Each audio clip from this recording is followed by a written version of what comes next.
Hi, my name is Steve Rozenboom. I'm the Chief Financial Officer for Holy Cross Medical Center, and I'd like to review with you the financial results from January 2021. January was a challenging month financially for the organization.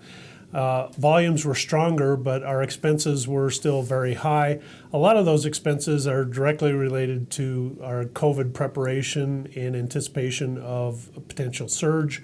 Fortunately, we haven't had a big surge, but we still have those expenses. Some of them we're locked into. For example, when we hire contract labor to cover nursing areas or respiratory therapy, those are generally a 13-week assignment. So we're kind of locked into those for that 13-week period of time. We then adjust as appropriate as we need or don't need to continue those services. But for the month of January, we still had most of those contract labor people in-house. As I mentioned, our volumes were better in January than what we saw in December. We kind of bottomed out in December in a lot of areas, but especially on the outpatient side, we had extremely high volumes in some areas. We continued to do the COVID swab testing at the annex 5 days a week, but we also started in December, and especially so in January, with the vaccination pods or point of dispensing clinics. Most of those were held at the Taos Middle School, and we completed over 2,900 vaccinations, both a combination of primary doses and booster doses. So that was a big part of the outpatient visits, which were over 8,000 for the month of January. Typically, we see less than 5,000 outpatient registrations in a month without COVID, but the 3 months prior to January were over 5,000 visits a month, and those additional swab testing at the annex and the vaccinations really drove up our outpatient registrations overall. We did see a slight decline in our lab volumes in spite of the higher testing for the annex. In imaging, we saw most of our modalities increase in volumes, X-rays, MRIs, CTs, ultrasounds. Most of those were up, but the one imaging study that was down a little bit was mammography. We currently have some problems with our mammography reading equipment. It's not a problem with the mammography unit itself, but the reading issues have created some inefficiencies, and I'll talk later in the video about resolution to those difficulties that we have with mammography. Our inpatient volumes did go back up after a slow December. We saw an improvement in our inpatient admissions and days and our average daily census. But year to date, we're still about 8% below budget on our inpatient volumes. In the ED, we saw an increase again in our volumes. However, we're still well below budget on our ED volumes overall. However, we are about 2% favorable to budget year to date on our total ED volumes. Our clinic is still hampered by some of the state restrictions on what patients are eligible to be seen, so we still see only about 800 clinic visits in our 4 clinics. We're only seeing about 800 visits per month, and that's been pretty steady over the last couple of months, the last 3 months maybe. And now that we're in the green, we hope to see some of our clinic visits increase over the next couple of months. The other area that I'd like to mention on volumes at least is with regard to our surgical volumes. Typically we see in a non-COVID era 230 to 240 surgical visits per month. Unfortunately, with some of the restrictions that I mentioned earlier with the clinics, we also see those restrictions in our surgical area, and we've only been seeing about 180 patients the past several months in the surgery area. We did see an increase to 194 in January, and we expect a further increase in February, and hopefully now that we're in the green, we can see some additional patients in the surgery area as well. From a revenue standpoint, we did much better in January, but we're still a little bit below budget. When we did the budget almost a year ago, we had anticipated January would be one of our stronger months, and typically January is one of our stronger months. Unfortunately, we fell below budget for gross revenues by about 8%, and that's about where we are year to date, below budget, about 8% on our gross revenues. Fortunately, we do have better contractual allowance rates and some other income that's contributing to improving our overall operating revenues. So our operating revenues were actually above budget for the month of January and have been above budget year to date as well. Just to note a couple of the other income or other adjustments to our revenues that have resulted in our net operating revenues being above budget.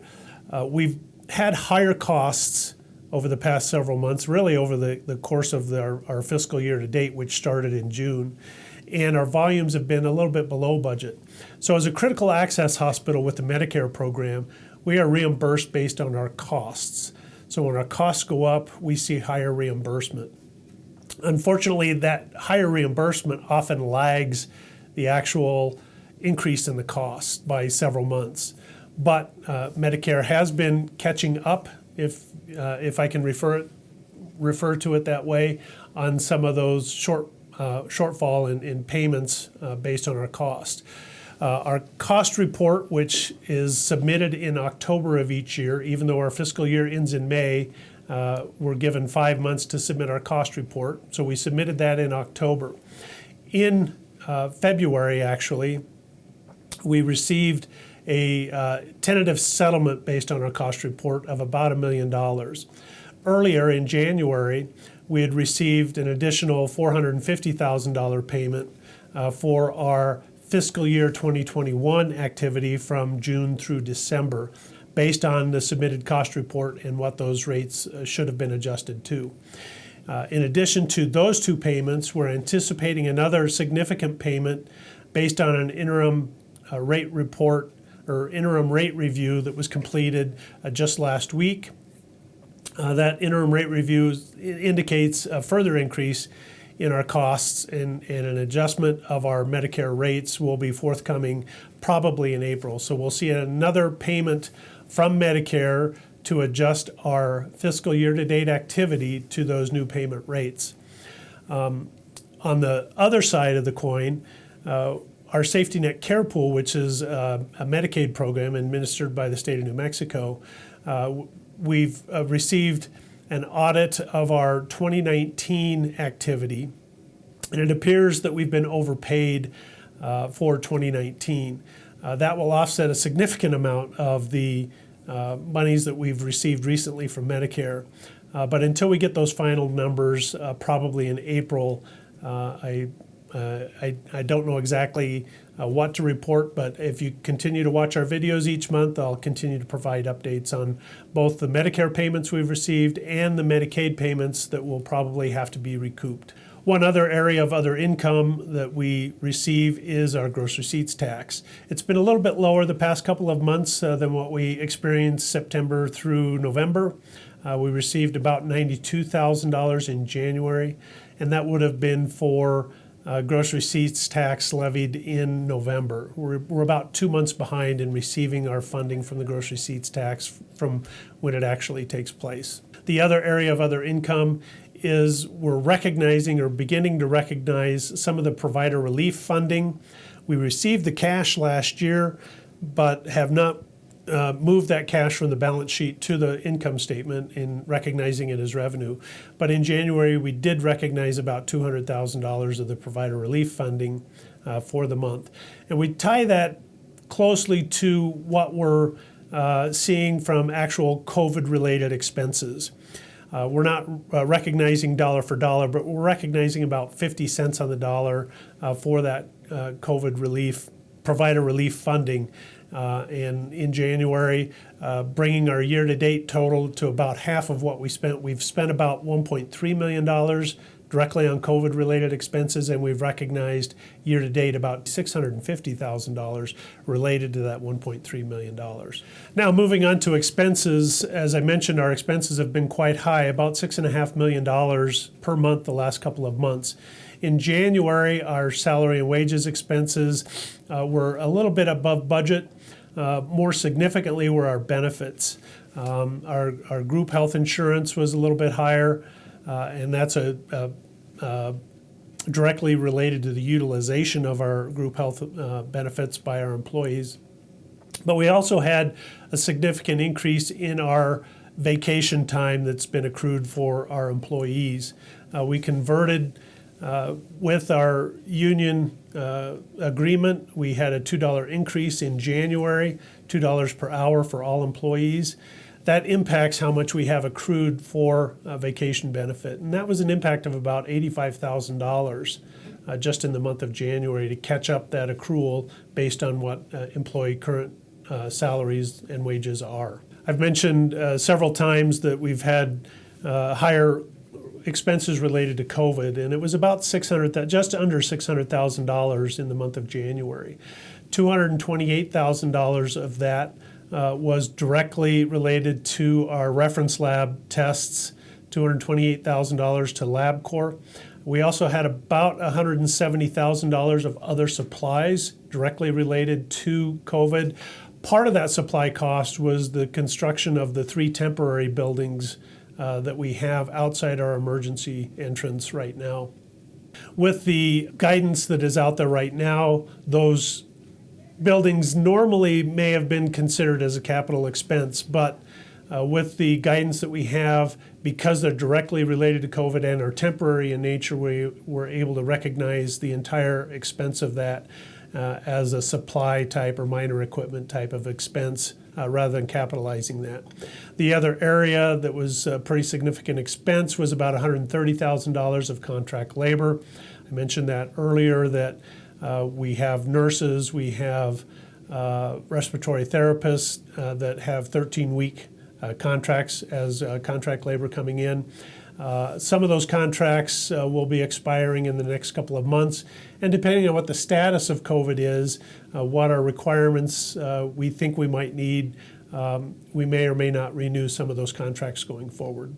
We also had a higher depreciation expense, much higher than budget, which is unusual. Most of the months so far year to date, we've been below budget.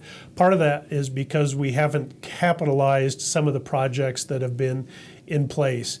And once we get those final invoices and we move them off of the construction in progress account to an actual depreciable account on our balance sheet, we retroactively adjusted some of the depreciation expense to catch that up from when the item was actually placed in service.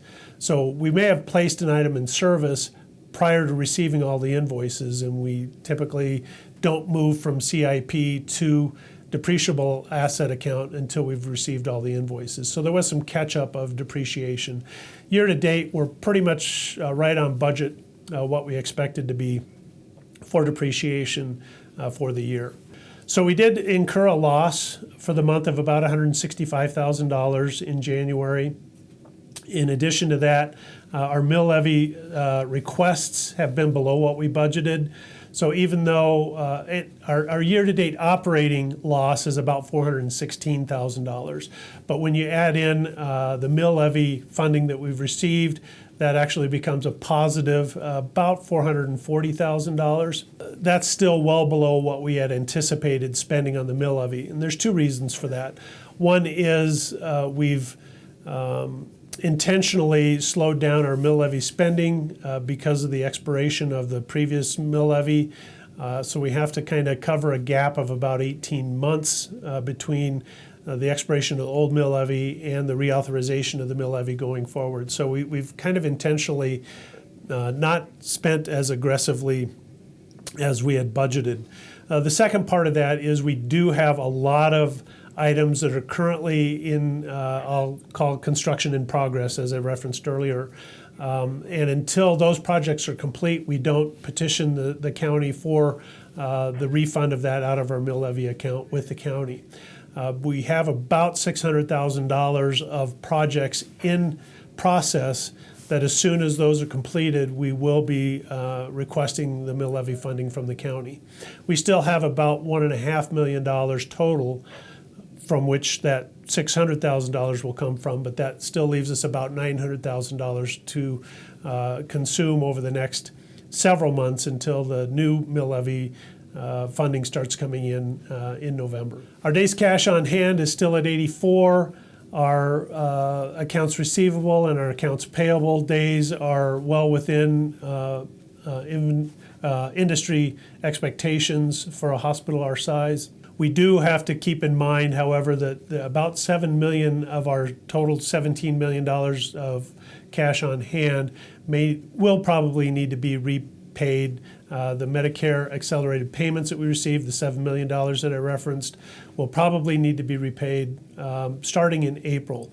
We've not made decisions yet on how we plan to repay that, but over the next 4 to 6 weeks, we'll be addressing that. We may also have to repay some of the provider relief funding, but still waiting for clarification on some of the guidance, but it looks like the majority of what we've received on the provider relief funding we will be able to keep. Keep tuning in for updates on that. I do try to update that each month as we get clarification. I know that our direct spending since COVID began a year ago is approaching $4 million. So we hope to be able to at least justify that. Plus, we've had significant declines in some of our revenues. And right now, the guidance is suggesting that we will be able to recognize at least a portion of those decreases in revenue.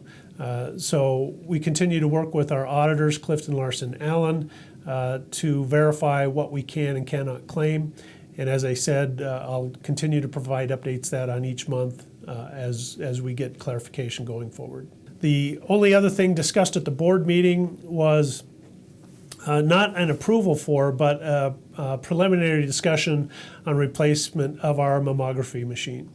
As I mentioned earlier in this video, we've got some reading station issues with the current mammography equipment.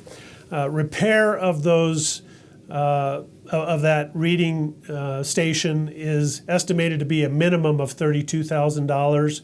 And rather than spend that money on a machine that we intend to replace in the very near future, we're entertaining quotes from different vendors on the replacement of that unit.